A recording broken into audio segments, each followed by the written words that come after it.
Estimados irmãos espíritas e não espíritas, sejam bem-vindos ao nosso canal. Refletiremos hoje sobre a lei de liberdade. Eu desejo iniciar relembrando um pensamento de René Descartes, que viveu entre 1596 e 1650. Disse Descartes: a pessoa age com mais liberdade quando compreende as alternativas que envolvem uma escolha. Ao analisar racionalmente as possibilidades de uma tomada de decisão, o indivíduo tem chances de fazer escolhas mais acertadas. Nós compreendemos nesse pensamento de Descartes que é preciso compreender as alternativas que envolvem qualquer escolha que a gente faça.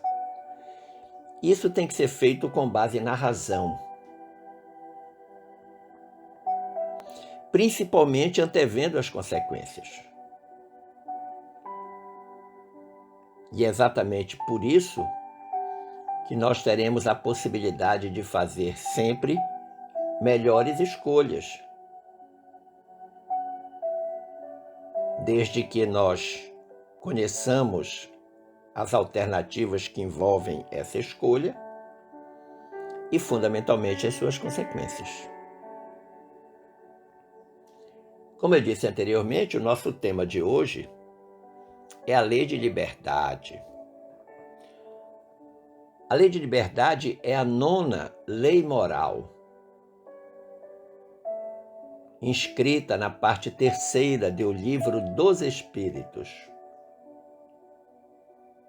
e descrita nas questões de 825 a 872.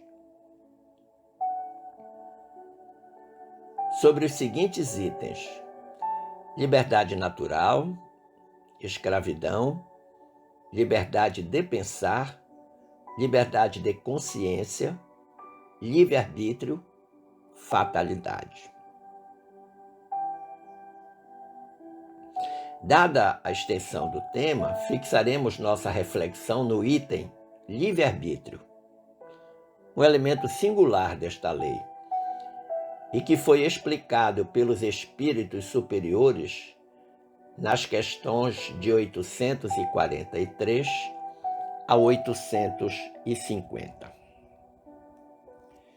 Mas, inicialmente, vejamos o que significa livre-arbítrio. Segundo o dicionário Roaice da língua portuguesa, livre-arbítrio é a possibilidade de decidir, escolher em função da própria vontade, isenta de qualquer condicionamento, motivo ou causa determinante. Exatamente por isso que ele é livre. A liberdade de agir está condicionada exclusivamente à vontade da criatura querer fazer. Mas tudo indica que a expressão livre-arbítrio foi utilizada pela primeira vez por Santo Agostinho, que viveu entre os anos 354 e 430.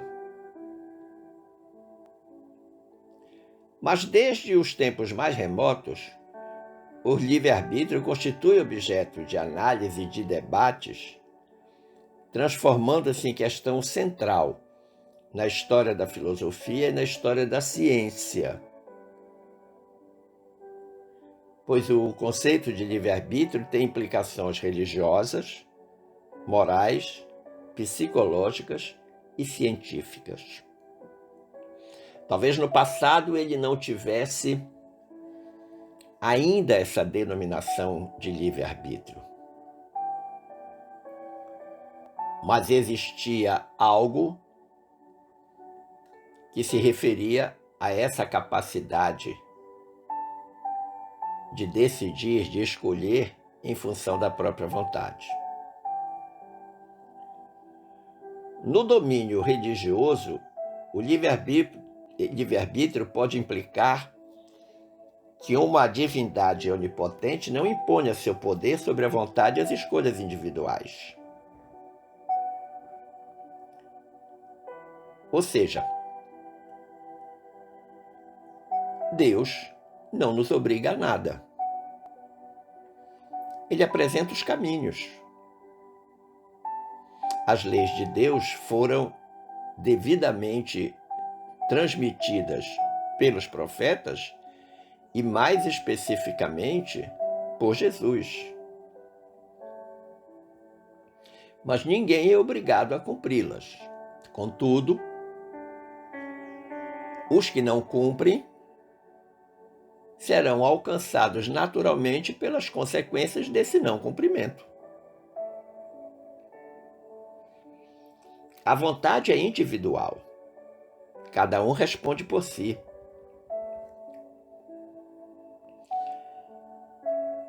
No domínio ético, o livre-arbítrio pode implicar que os indivíduos possam ser considerados moralmente responsáveis pelas suas ações, já que é uma escolha baseada na livre vontade.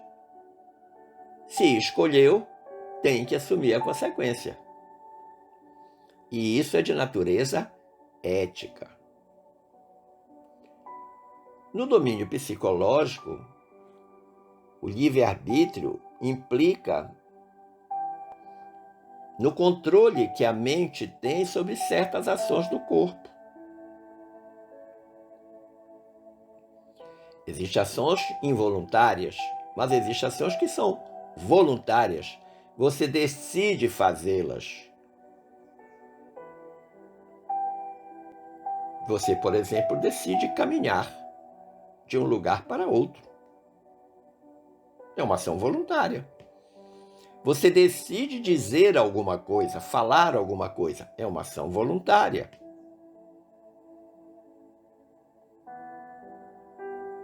Mas sempre há a intenção de fazer e a liberdade de fazer. Mas, atrelado a essa liberdade de fazer, tem-se a responsabilidade ética e moral de assumir as consequências da escolha. Quando nós resolvemos refletir sobre o livre-arbítrio e o espiritismo, a gente percebe que, para a doutrina espírita, o livre-arbítrio está necessariamente relacionado à questão da evolução e da responsabilidade de cada indivíduo. Faz parte da individualidade do ser. Na questão 780A do Livro dos Espíritos, nós lemos: o desenvolvimento do livre-arbítrio acompanha o desenvolvimento da inteligência e aumenta a responsabilidade dos atos. Quanto mais esse livre-arbítrio vai se desenvolvendo, maior é a responsabilidade das escolhas, das coisas que nós fazemos. Mas os espíritos orientadores esclareceram que, para que as ações humanas sejam consideradas benéficas, não basta o desenvolvimento da inteligência. É necessário que este desenvolvimento esteja acompanhado do progresso moral, para que a escolha seja feita com critérios éticos. o progresso completo do indivíduo, tanto da inteligência quanto do seu aspecto moral, é o objetivo de todos os povos. Mas alcançar esse objetivo é algo que se dá lenta e gradualmente, porque é um processo que está na moldura da evolução. Enquanto o senso moral não estiver desenvolvido na criatura, no ser, pode acontecer que a criatura sirva-se da sua inteligência para a prática do mal. Enquanto a moralidade do indivíduo não progride, não evolui, a inteligência de que ele é dotado pode ser utilizada para a prática do mal. Ele não tem um filtro moral para fazer o devido julgamento da ação que pretende executar. Na questão 780b de O Livro dos Espíritos, os colaboradores espirituais de Kardec disseram: a moral e a inteligência são duas forças que só se equilibram com o passar do tempo. Então é algo que precisa do tempo para equilibrar-se, para ajustar-se. A inteligência pode vir primeiro, o filtro, o senso moral virá depois. Mas para que ela se equilibre, é preciso que o tempo seja o mediador desse equilíbrio. Que à medida que o espírito vai reencarnando, ele vai cada vez mais descobrindo o que é certo e o que é errado, o que pode e o que não pode fazer. E as suas escolhas passam a ser mais acertadas.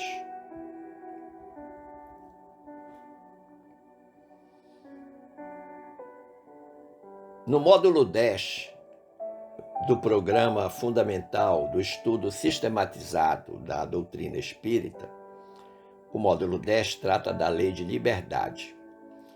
E há uma referência sobre o livre-arbítrio que eu gostaria de compartilhar com vocês.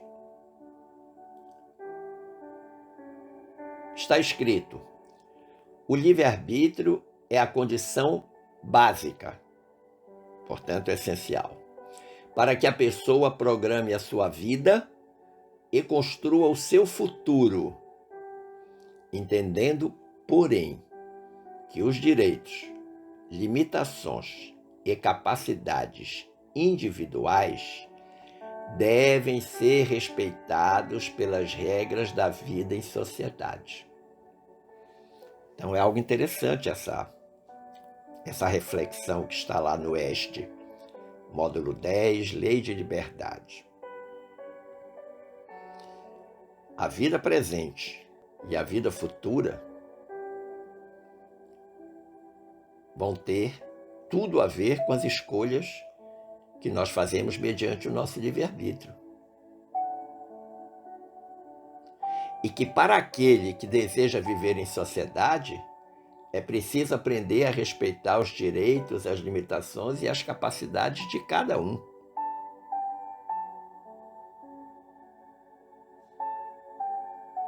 E o texto prossegue dizendo: a pessoa percebe instintivamente os limites da sua liberdade, uma vez que, intrinsecamente livre, criado por Deus para ser feliz, o homem traz na própria consciência a compreensão desses limites.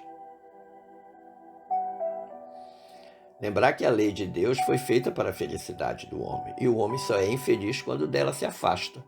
Ele se afasta por quê? Ele se afasta porque escolheu se afastar. Agora, à medida que ele vai desenvolvendo o seu livre-arbítrio, o seu bom senso, o seu senso moral, as escolhas tendem a ficar mais refinadas, mais corretas.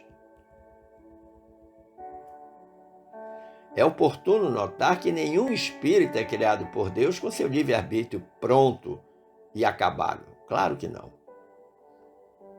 Isso é produto de centenas, de milhares de anos, de reencarnação em reencarnação, num processo contínuo de aperfeiçoamento desta faculdade, o livre-arbítrio, no espírito. O espírito vai desenvolvendo cada vez que reencarna. Nós precisamos compreender que o livre-arbítrio é a estratégia pessoal de cada um de nós para exercermos a lei de liberdade que foi oferecida pelos espíritos superiores. Nós exercemos essa lei de liberdade baseada no livre-arbítrio. Agora, nós precisamos entender que se é lei, é porque todos indistintamente devem cumpri-la. Se eu lhe perguntasse certo ou errado, qual seria a sua resposta? Certo. Todos têm que cumprir essa lei. Não há regime de exceção. Agora, depende da vontade de cada um querer cumprir. Se cumprir, muito bem. Se não cumprir, muito mal. Vai ter que assumir as consequências do não cumprimento. O livre-arbítrio é concedido a todas as criaturas conscientes, porquanto a cada espírito será dado o que lhe cabe receber conforme as próprias obras. Palavras de Jesus, a cada um segundo as próprias obras, as suas obras. Vamos recordar lá o versículo 12 do capítulo 7 do Evangelho de Mateus. O que diz esse versículo? Fazer ao outro o que gostaríamos que este nos fizesse. É regra universal de conduta e de relacionamento humano, ensinou Jesus. Ora, eu vou fazer para as pessoas aquilo que eu quero que as pessoas façam para comigo. E isso é uma questão de escolha. Lembrar também que a grande lei que governa a humanidade é a lei do bem, derivada da lei de amor, que é o próprio Deus. Recordemos que João, o evangelista, disse certa vez: Deus é amor. A lei do bem deriva da lei do amor. E o homem, diante desta lei, tem que fazer uma escolha.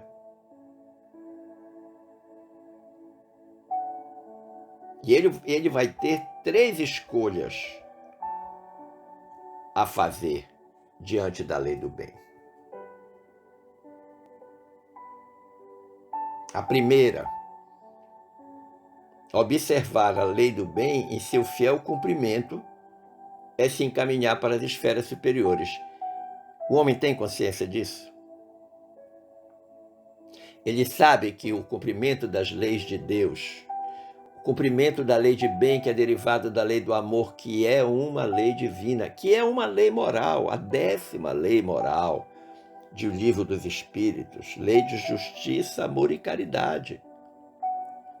Única lei que tem um tríplice aspecto. Todas as demais leis morais são únicas: lei de liberdade, lei de adoração, lei de reprodução, lei de conservação. Apenas a 10ª lei contempla 3 aspectos indissociáveis, interdependentes: justiça, amor e caridade. O homem tem consciência disso? Uma segunda escolha que ele pode fazer é descansar diante da lei, no caminho, amparado pela inércia, retomando a marcha com muita dificuldade.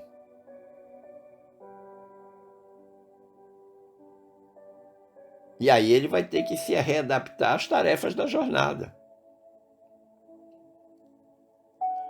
A terceira escolha que ele pode fazer é distanciar-se voluntariamente. Não quero cumprir a lei do bem. Quero ficar afastado dela. E aí ele vai então mergulhar nos resvaladouros do desequilíbrio. E vai ficar séculos preso lá no princípio, nos princípios da lei de causa e efeito, até que um dia ele decida aceitar a sua própria renovação. Toda escolha tem uma consequência. Cada uma dessas escolhas vai depender exclusivamente de cada criatura, do indivíduo. Nada lhe será obrigado. Na obra O Espiritismo, na sua expressão mais simples, no capítulo intitulado Resumo dos Ensinos dos Espíritos, sobre a questão do livre-arbítrio, nós identificamos o seguinte texto: o livre-arbítrio se desenvolve nos espíritos ao mesmo tempo que as ideias. Deus lhes diz: podeis todos aspirar à suprema felicidade, quando houverdes adquirido os conhecimentos que vos faltam e desempenhado a tarefa que vos empenham. Olha que interessante. Ao mesmo tempo que o indivíduo vai desenvolvendo as ideias, vai desenvolvendo a percepção do mundo, o livre-arbítrio também vai se desenvolvendo nele. E os espíritos disseram: Deus lhes diz, podeis todos aspirar à suprema felicidade. É um direito. Agora, tem condição. Quais são as condições? Quando houvermos adquirido os conhecimentos que ainda nos faltam e desempenhado as tarefas que Deus nos propõe. Ou seja, a vivência pautada no Evangelho. E o texto diz mais: trabalhai, pois, pelo vosso adiantamento. Essa é a meta. Ou seja, o progresso é a nossa destinação. Se existe alguma fatalidade humana, essa fatalidade chama-se progresso, evolução. Alcançá-la-eis seguindo as leis que gravei na vossa consciência. É Deus falando para o indivíduo. Então essa felicidade suprema será alcançada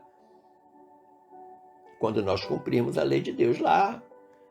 A questão que abre a parte terceira das leis morais do Livro dos Espíritos.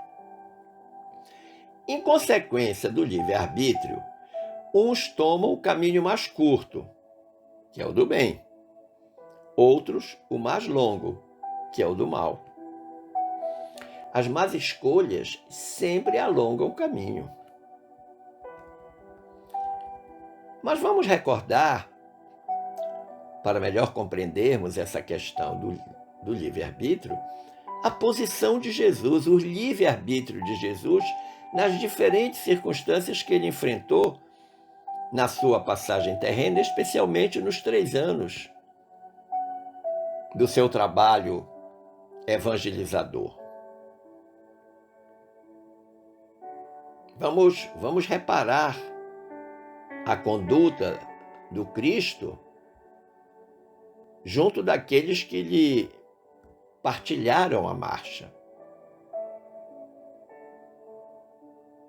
Vejamos, companheiro de João Batista não lhe torce a vocação. Jesus era praticamente da mesma idade de João Batista. Em circunstância alguma, encarcerou espiritualmente os discípulos em atitudes determinadas. Não obrigava os discípulos a fazerem as coisas. Ele ensinava, demonstrava praticamente o ensinamento, mas não obrigava ninguém a fazer do jeito que ele fazia. Ele deixava que cada um refletisse e escolhesse. Jesus ajudava sem pedir nenhum tipo de adesão. Jesus ensinava sem formular nenhuma exigência. Vejamos que ele renova Maria de Magdala sem constrangê-la. A condição de vida de Maria de Magdala foi assimilada por Jesus, mas que não constrangeu em nenhum momento aquela que era tida como uma prostituta. Muito pelo contrário. Lhe deu a ela toda a força necessária para que ela pudesse refazer o seu caminho de erro, transformando num caminho de acerto. Jesus aceitou o comportamento de Judas, que o traiu, de Pedro, que o negou, sem obrigá-los a nada. Não fez nenhuma cobrança, inclusive.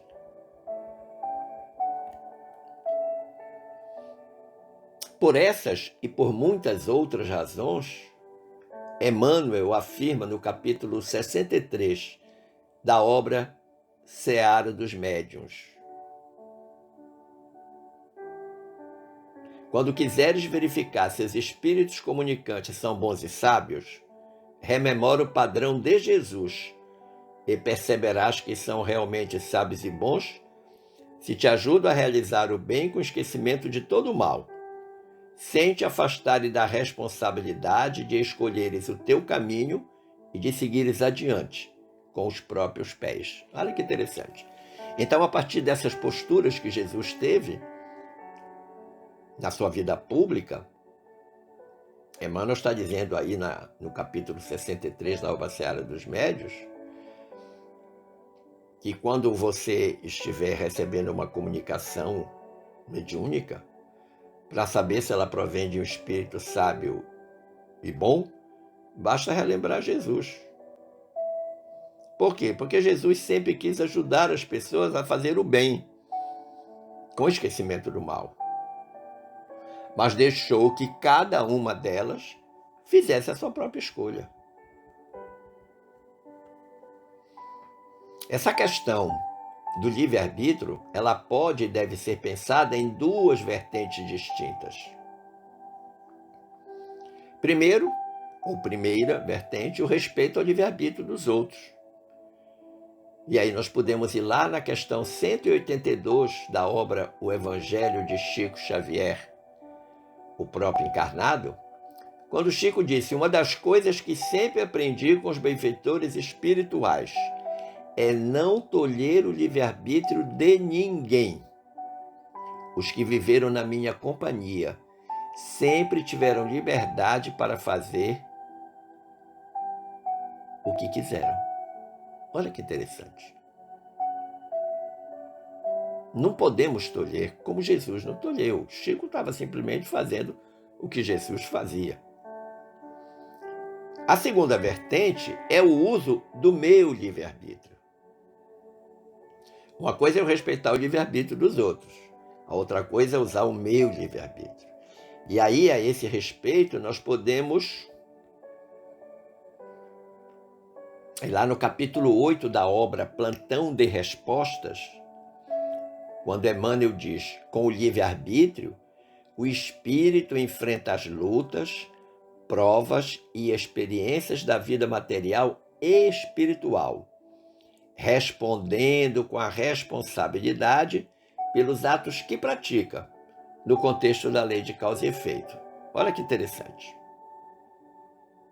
O enfrentamento das nossas lutas, provas, da nossa experiência, da nossa dificuldade, da nossa vida material, da nossa vida espiritual, sempre vai ter uma consequência, em função dos atos que praticamos, das escolhas que tomamos.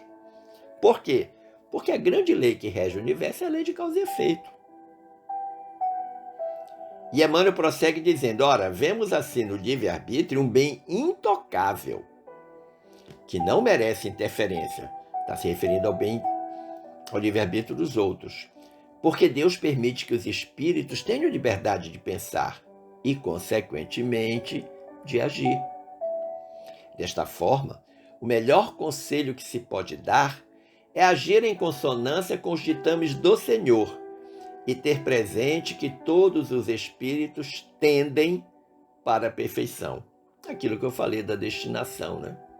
Se é que existe alguma fatalidade para o homem, essa fatalidade chama-se evolução.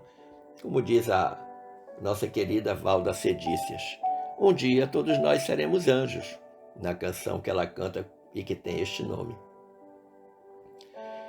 Conclusivamente, nós podemos pensar: O Espiritismo considera que o livre-arbítrio é a expansão da personalidade e da consciência.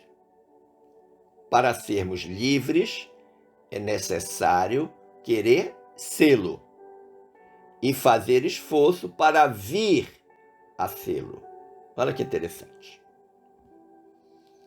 A vontade e o esforço, a determinação, libertando-nos da escravidão, da ignorância e das paixões baixas, substituindo o império das sensações pelo império e dos instintos, pelo império da razão. Uma questão de escolha. E que você pode ler com mais detalhes sobre esse assunto no capítulo 22 da terceira parte da obra O Problema do Ser, do Destino e da Dor, de Leon Denis. Segunda conclusão. Cada espírito traz em si as forças ofensivas do mal e os recursos defensivos do bem na marcha da evolução. Se não houvesse esse contraponto do bem com o mal, não teria necessidade do livre-arbítrio, porque nós não teríamos que escolher. Nós só escolhemos porque sempre haverá dois caminhos, duas opções. Agora, nessa conclusão, a gente precisa identificar que a vitória do bem, conquanto seja fatal, ou seja, o bem vence sempre, depende do livre-arbítrio de cada um. Assim, recomendação de André Luiz, lá na obra Estude Viva, capítulo 8, esse capítulo, o título é Resguarde-se. Então, André Luiz diz, assim sendo, para sua felicidade, resguarde-se de toda contemporização com os enganos que nascem de você mesmo. Os enganos, os nossos equívocos, não vêm de fora, eles estão dentro de nós, eles nascem em nós. Agora, nós temos, pelo livre-arbítrio, a capacidade de escolher, executar ou não esse engano. E a terceira conclusão é que todos temos liberdade, somos livres para educar e construir, entender e servir. Uma espécie de quarteto mágico. Educar, construir, entender e servir. Agora, isso depende da nossa escolha. É uma questão de escolha pessoal. E uma escolha soberana, não pode ser uma escolha pressionada por nenhuma circunstância. Vontade soberana de escolher o melhor caminho, sempre pesando as consequências que essa escolha vai trazer. Para isso, nós somos livres. Para isso, os espíritos superiores fixaram a lei de liberdade como uma das leis morais. Agradecendo o carinho da sua atenção, das boas vibrações dispensadas, eu desejo que fiquemos todos em paz com Jesus. Um forte abraço.